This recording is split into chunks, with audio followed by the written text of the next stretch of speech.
皆さん、こんにちは。岡祐介です。松本しおんです。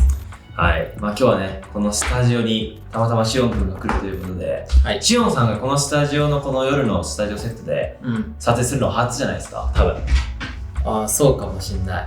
しょっちゅう撮影はしてるけどね。そうだね。撮影は結構してるんですけど、今日はね、ドカンと、もう機材一式、後ろのね、機材並びから全部引っ張ってきて並べているんですけど、今回は、しおんくんもいるということで、しおんくんはちなみに僕のシネマティック動画とか、ね、動画始めたきっかけも同じだし、だって最初これらもね、GoPro で、俺らこれ買って、一緒にサーフィンに行こうっつって、撮影し始めたのが、僕たちの動画のきっかけです。そうですね。はい。そういったルーツもあり、動画経験も豊富なので、こういった機材意識ある中で、これを見てる人ってさ、YouTuber さんの人もいれば、Vlogger とか Vlog 形式やりたい人もいれば、シネマティック撮りたい人もいっぱいいるじゃん。で、そういった方に、じゃあシネマティック撮りたいんだったらこれですよ。Vlog 撮りたいんだったらこれですよって言えないじゃん。やっぱりその Vlog の中でも、YouTuber の中でも、こういった分野に特化してるって人がいっぱいいて、だから正解はないけれども僕たちが今まで経験した中でこの機材はこういう人におすすめだよっていうところを、ちょっと長くなってしまうんですけど、皆さんにお伝えできればなと思っております。そういう企画ですね。はい。で、iPhone から、DJI さんの Osmo、GoPro、ドローン、コンデジ、一眼レフ、三脚スタビライザーみたいな形でもうシネマカメラ以外はもう全てある状態ですね。そうだね。なので一つずつ解説していこうと思います。じゃあ行きましょう。じゃあまず一つ目ですね。スマートフォンからいきましょう。スマートフォンが多分この動画を見ている人の中で、使ってるカメラとしては一番多い。で、僕もポケットに入ってるし、反応もいいしね。そうだね。はい。で、iPhone カメラといえば、しおんさんは iPhone で撮ったことあるんですか？僕、モーメントっていうモーメントレンズを使って、スマホレンズですね。モーメントレンズを使って撮ったりしました。そんな感じなんですけど、僕もね、iPhone これ撮ってまして、これはね、サンドマークと、あとポラープロのケースが今あるんですけど、僕ね、この iPhone 新しいのにしてから、広角と中望遠っていうか、52mm か、50mm ぐらいの動画が撮れるってことなんで、ケースは使わなくなったんですね。けど、サンドマークこれ今アナモフィックレンズっていうやつがあって、伸びるやつ。光を伸ばすやつ。そう、光を伸ばすやつとか、ポラープロは横に置けたりとかね、あとはもっと色濃くする前 ND フィルターとかつける、スマートフォンにつけることができるっていうものなんで、iPhone で多分、満足いかないなって、もっと本格的にやりたいなって人は多分こういうケースがおすすめだよね。シオンが持ってるモーメントとかね。こういう拡張をつけて自分の表現を広げると。そう。ちょっとねじるんだよね。ちょっと見せてください。キャップを外して、で、これを取るのもねじるんですよ。なので iPhone のレンズにまたレンズをつけるっていうイメージですね。なのでスマートフォンで本格的に撮りたい方は間違いなく、純正じゃなくて、こういった一つケースを買えば多分いろんなレンズつけれるんだよね。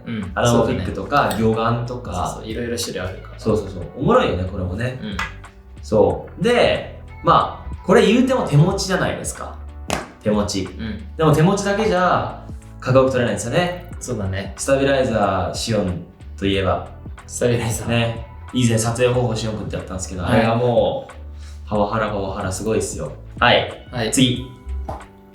オズモモバイル。もう一回。オズモモバイル3。来ました。オズモモバイル3ですね。実際つけましょうよ。つけてみるか。一瞬。サクッと。オズモモバイル3なんですけど、スマートフォンってやっぱり手持ちだし、ここにある機材の中だったら一番画質とかしょぼいんですよ。一番雑魚いカメラです。カメラ性能だけで言うとね、携帯性は優れているけれども、それを一気に拡張させるのが、オズモモバイル3なんですよ。こんな感じです。ちょっと向きはあれですけど、いいや、とりあえずつけてこんな感じでカメラをつけれると。一応、もう一回やってこうぜ、つけるの。いや、プロなのになんで方向間違えてんだよってなるから。できましたね。こんな感じで、今 iPhone が装着されたんですけど、手持ちで持ってるとやっぱりこうやって揺れちゃうんですよ。揺れちゃうんですけど、これを持ってれば走っても滑らかだし、iPhone で本来撮れることができないような映像を、スマートフォン、この Osmo Mobile 3をつけることによって可能になるわけですね。しかも充電もちいいと。今回の収録は多分これずっとつけてるけど多分余裕だよ。そうだね。これ縦でもできますから。そう。2回押すと縦のできるし、これレックもできるっていう感じですね。はい。で、ここで多分 iPhone をかっこよくシネマティックに撮るとかクリアしてると思うんだけど、俺まだ欠点があると思うんですよ。もしかして。もしかしてそう。音？そうです。それはね、音声なんですよ。やっぱりこの iPhone ってここのね、11 Pro なんですけど、ここで収録してるんで、やっぱりノイズが入ったりとか、俺たちがこうやって撮ってても声がちゃんと入ってこないんですよ。はい。それを解決するのが、じゃん。手話さんの MV88 プラスですね。これ、もう以前俺動画にしたんですけど、Vlog 撮影スマートフォンのプロ並みに撮れるっていう風に、めっちゃやばい。もう10万回再生ぐらいいってるし、あ、そうなんだ。売り上げで言っても、本当に500万から1000万ぐらい売れてます。そのぐらい視聴者からめっちゃ反応良くて、まあだってシンプルにだってこれさ、iPhone を取り付けて、そのままコードをつけますと。これで OK。まあ今ちょっと向きがあれだけど、このマイクが本当にあなたの声をしっかり取ってくれるので、まあスタビライザー滑らかに取ることはできないけど、自撮りこんな感じで Vlog して声をしっかり取るし、自分の顔も可視化できるし、こんな感じよ。ぶっちゃけどうなの？結構 iPhone のマイクっていっぱいあるじゃん、種類が。あるね。手話ってやっぱりいいんですか？やっぱり手話、ここにあるこのよく僕が使ってるマイクとかも手話さんなんですけど、手話ってアメリカのその大統領のなんてスピーチとかするオーディオ機材を扱ってるぐらい本当に信頼性があって、この手話のマイクってのはめっちゃいいです。しかもこれ正面だけじゃなくて選べるよ。この広さを。本当に広く撮ることもできれば、なんていうの、めっちゃ狭く俺だけを撮ることができればいろんな、設定ができるから、これはもう iPhone で、まあ今分かりましたね。大体この Vlog とか、本当に自撮りをして置いて収録したいみたいな、時はこの手話の MV88 プラスがいいと、けどシネマティックな音楽に合わせたかっこいいものを作りたかったら、Osmo Mobile 3ですね。で、シンプルになんかそういう機材とか持ちたくないよ、ちょっと写真とか、動画とか気軽に、かつ横に立てれてみたいなのが良ければ、こういったケースをつけてっていう形がいいかもしれないですね。はい。で、iPhone をお話したと思うんですけど、出してください、これ。Osmo Pocket。Osmo Pocket ですよ。これ iPhone と Osmo Mobile 3の合体版みたいな。確かに。あ、そうだね、そうだね。コンパクト。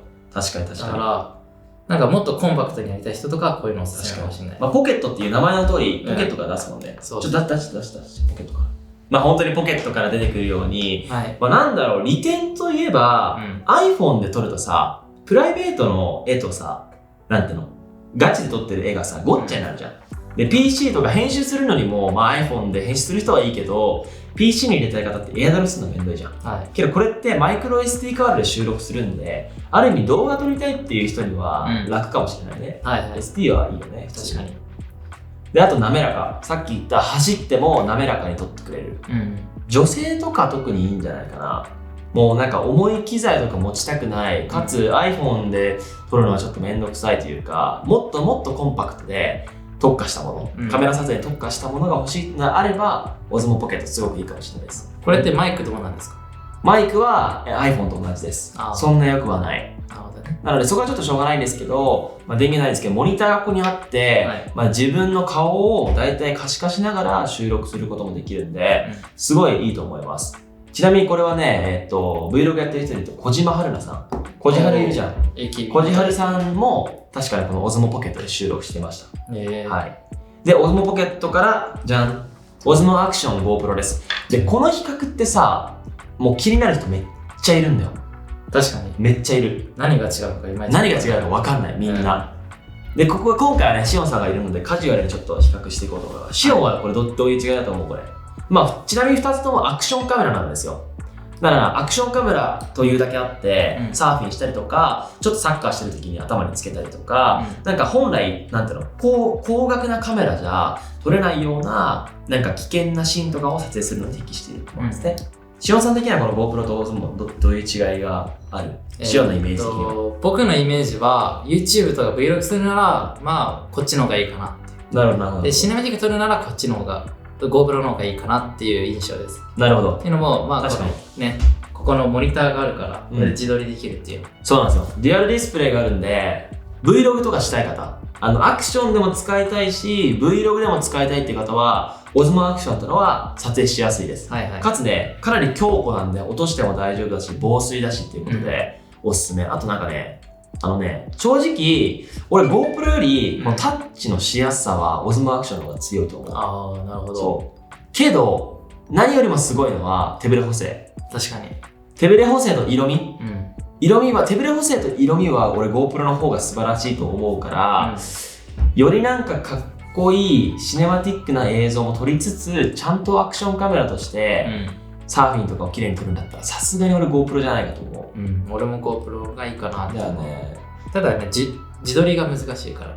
まあそれもある。でもね、結構ね、その自撮りってのもデュアルディスプレイもしかしたらいらないっていう風に捉えられると思うんだけど、広角じゃん。だから自分の顔が、まあ分かった方がいいけど、別になくても Vlog 撮れちゃうっていう、慣れればね。なのでちょっとそこはね、難しい。これを両方選ぶかって言ったら難しいけど、まあ本格的にやるんだったら GoPro かな。手ブレ補正強いし、そうです。色味もいいし、けど自撮りとかしたいんだったら DJI の Osmo かな。って感じです。はい。長くなりましたが。で、これね、すいません。FPV ドローン、ちょっとイレギュラーにこの、今、マウント取り付けちゃって、撮るのめんどくさかったんで、このまま持ってきましたと。で、GoPro の8と MAX、これどっち買うべきなのっていう人います。はい。そこについてもちょっと僕が触れようと思うんですけど、MAX は、客観的にですよ、客観的にもう一つだけ述べると、GoPro 8よりも、スタビライザー機能が強いです。それは360度カメラなので、情報がこっちの8よりも多いんですよ。なので、手ブレ補正機能の情報っていうのももっと強くなる。から、俺多分なんだっけ、GoPro Max のレビューやったと思うんですけど、多分2つのね、手ブレ補正比較したのよ。そしたらやっぱこっちの方が全然ブレない。ので、本当にこの FPV ドローンとか、もう絶対にブラしたくないっていう絵は、Max の方がね、すごい。そうなんだ。マジですごい。手ブレ補正本当にすごいし、あとね、モニター。これの場合はね、モニターが自分で見えるんですよ。自分で見ながら Vlog 撮れるんで、まあ本当にこっちの Osmo Action と8をガッチャンコさせたのがこっちって感じ。だから究極系 GoPro Max がおすすめです。でも水中とかどうなの？めっちゃいい質問。水中ダメ。水中ダメなんだ。俺一回イルカの撮影でもうめちゃくちゃ本気で頑張って気合い入れていったのに全然撮れなかった。俺ね、それにはすげえ失望した、これには。そうなんだね。だってさ、アクションカメラだろ。撮れると思う。で、イルカ撮ろうと思って360度カメラしか持ってこなかったんだけど、それ俺は悪いんだけど、持ってったら全然撮れないの。ボッケボケ。それは本当に残念。なるほど。だから、水中とか撮りたいっていう方は、もうマジでおすすめしないです。こっちはね。はい、そんな感じとなっております。で、アクションカメラの次は、コンデジ。今ね、ソニーさんのコンデジがあるんですけど、これどういうイメージある？シオンはあんま使わないでしょ、コンデジって。使わないね。どういうイメージがある？めちゃくちゃカメラとしてはめちゃくちゃコンパクトだから、持ち運びとかはしやすい。そうだね。だけど、僕のイメージ的には、画質とかちょっと一眼レフとかに劣るのかな。まあ一眼レフよりは正直劣る。でも iPhone よりはいいよね。iPhone より当たり前に。ちなみにこれ 4K も撮れるし、さっきのね、Osmo とか GoPro とかも 4K 撮れるんですけど、センサーサイズが小さいので、やっぱノイズ出たりすると。けどこいつセンサーサイズ普通にでかいし、あと、マーク7なんで、24-200mm。もうこの焦点距離が 24mm、引きの絵からめっちゃ望遠で寄りの絵まで撮れるっていう。なるほど。まあ、正直、一眼レフ。一眼レフの、まあ、本当にいい機能を、このコンパクトデジタルカメラに詰め込んだっていうイメージです。なるほどね。で、ちょっとね、マイクとか取り付ければ音声もしっかり取れて完璧な状態になるんですけど、まあ本当にコンパクトに、かつハイクオリティに撮るんだったら、もうこれしかない。コンパクトデジタルカメラ。本当その名の通りですね。自撮りもしやすいし。だから本当に個人的には、この間会社のメンバーで合宿行ったじゃん。その Vlog とかはやっぱり、本格的になってさ、一眼レフ撮るの難しいから、こういった感じで、ちょっと気軽にかつハイクオリティに撮るってところは、これですね。なるほどね。じゃあ、シネマティック表現もできるし、Vlog にも適用してると。できる。韓国行った時に Vlog 撮ったんですけど、あれはシネマティック Vlog してるんで、それ見てるだけでわかります。なるほど。ログも入ってるからね。なるほど。手ブレ補正もついてるし、あと写真もバカ綺麗。写真僕インスタグラムにハワイのやつこれで撮ったやつ載っけてるんですけど、一眼レフの写真と何ら遜色ない。なるほど。でまあこれから始めて機材悩んでる人は割とお金に余裕があったらこれとか。意外とね、10万円ぐらいだし、うんなんか一眼レフまではいかないけど、ちょっと本格的に撮りたいなっていう方は、まあ、こっちで練習するっていうのは大いにありですね。いいね。はい。で、これ今ね、三脚とかマイクつけてるんですけど、撮ったらもうめっちゃコンパクトなんで、こういった選択肢もありかな。だから、そんなにね、こんな一眼レフとかシネマカメラとか使わずに、YouTuber さんには、俺これがすげえおすすめだな。ちなみに YouTuber でアサギーノさんとか、以前俺がブックで対談したアサギーノさんは、このコンデジを使っている。あ、そうなの。おそらく。以前そういう風に聞いた気がする。一眼レフ。一眼レフ。こちら 5D Mark IV。これはシオンさんのカメラですね。けど会社に吸収されたものですね。はい、僕のですよ、これ。これね、はい写真と動画、基本的に結構いいです。結構じゃない。もう俺からすると写真と動画両方兼ね揃えてるカメラとしては、多分一番いいと思う。正直。そう、キヤノンってね、色味が結構パキッてしてないよ。それはいい。なんで、メーカーによって色味が違うわけなんですけど、違う。このソニーさんとキヤノンさんでも全然違うし、ブラックマジックとかも全然違うよ。違う会社のね。違うんだけど、俺はキヤノンのこの 5D の色が好き。それは言えてる。それは俺も。肌の感じとかも全然違うし、僕は正直申し訳ないですけど、キヤノンさんの色味が一番好き。ドバイの僕の Vlog あるじゃないですか、Day1、Day2。それ全部この 5D Mark IV で撮影しました。最強です、これは。最強だね。だから、ちょっとコンデジよりグレードアップした人は、キヤノンのこれ一眼レフとか、ソニーの α7 III とか。そうだね。いいね。でも、コンパクトに、かつ本当にハイクオリティに、もう映画風に撮りたいって方は、ソニーで。っていうのは、ミラーレスすごいちっちゃいし、軽いから、動画人口で多分ソニーの α 使ってる人めちゃくちゃ多いから、友達が使ってると技術のなんていうのスピードアップすごい速いじゃん。だから、そういった意味ではソニーの α もおすすめだけれども、やっぱりこのね、色味とかかっこいいシネマティック動画撮りたいんだったら、このキヤノン、最近も EOS R5 か、とか出てますけど、そういったね、キヤノンさんの一眼レフカメラはかなりハイクオリティなものが撮れると思います。で、レンズがこうやって取り外せるので、例えば、今 24-70mm なんですけど、Vlog するとき、もう少し顔を引きで撮りたいというときは 16mm とか取り付けると、今これ 16mm、スーパー35、ブラックマジックはちょっと寄っちゃってるんですけど、自撮りすると、自分の顔がしっかり映ったりとか、この中で一番綺麗なのといえば、この一眼レフとなっております。はい。で、この一眼レフに取り付ける Vlogスティックです。これ2つありますね。以前僕比較しましたよ。今まではこれを使ってました。けど僕はこれに変えました。ごめん、これに関しては結論早い。こっちは僕あんま好きじゃないです。っていうのは、なんだろう、重いカメラやると、どんどんこうやって、ピーって倒れてくると。弱くなってくるんで。なので、嫌だ。けど、なんて言うんだろうな、ボコボコした場所とかで綺麗に撮りたいという時は、これがいいかな。けど、やっぱりこっちの方がクールじゃん。そうだね。だから Vlog でこうやってやりたい時はこうやって置いて、撮りたい時はこうやってやって、こんにちはってやるのがめちゃくちゃかっこいいから、これが本当におすすめ。かっこいいしね。けどデコボコした場所は向いてないので、お気をつけください。はい、そんな感じで。ラスト、ドローンです。ドローン。はい。ドローンね、Mavic Mini を追加しているんですけれども、これは本当に画質とかそんな綺麗じゃないです。設定も全部オートなので、ドローン初心者、シンプルにドローンを飛ばして空撮映像を撮りたいっていう方は、この Mavic Mini がおすすめ。すごく安いしね。けど、このドローン映像、ドローン表現の中で、最もシネマティックに綺麗な絵を撮りたいんだったら、この Mavic 2 Pro。もうこれはもうね、もうインスパイアっていう本当に映画用のカメラもあるんですけど、それは置いといた上で、コンシューマー向けで一番かっこいいね、映像撮れるのはこの Mavic 2 Pro。オーカーと顔同じぐらいの大きさなんで、持ち運びもすごいいい。持ち運び楽。しかも超綺麗、4K 撮れるし、これはね、もう正直、Mavic 2 Pro しか僕使ってません。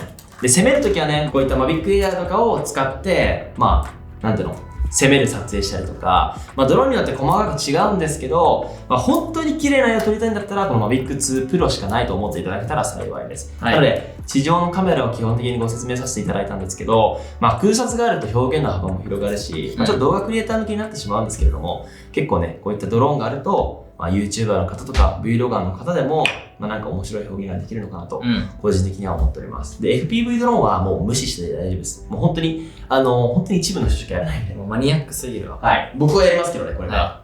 はい。以上です。全部ご説明しました。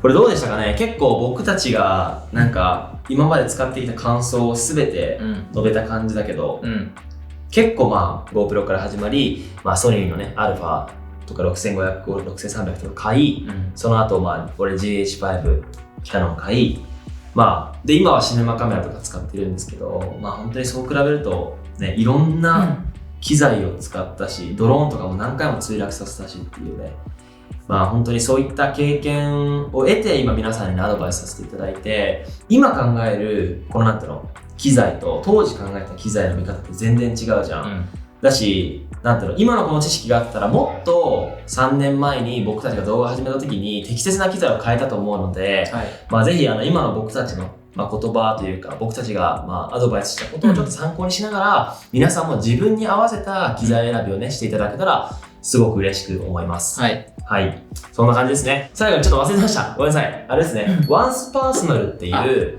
やつやってるんですね。そうですね。もう、何ですか、動画のパーソナルトレーニング。もう、その専属講師みたいな。しおんさんがやってるんですか、講師。そう。僕じゃない。僕じゃない。はい。しおんさんはディレクションですね。監督やってんのか。そうです。何かっていうと、こうやって Vlog やりたい、YouTube やりたいっていろんな人がいると思うんですよ。いろんな人がいる。ゴールない。そう。ゴールがない。だけど、その人たちが今後これから作りたいものとかに作れるようになるために、僕たちはそれに必要なスキルと知識を専属でパーソナルで教えていきます。はい。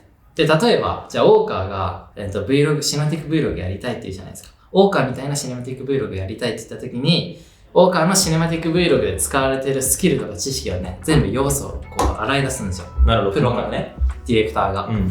で、それをカリキュラムにして、一つずつ、撮影からインプット編集までアウトプットしての繰り返し。だからもう自分が作りたい動画を必ず作れるようになるっていう、ワンスパーソナルと思っていただけたら嬉しい。そうだね。はい、そんな感じなので、ぜひね、ワンスパーソナル、興味ある方、概要欄にリンク貼っておきますので、チェックしていただけたらと思います。僕、ノートやってるんで、そちらもちょっとチェックしてください。はい、ありがとうございます。そんな感じで皆さん、動画制作頑張ってください。頑張りましょう。さよなら。さよなら。よし。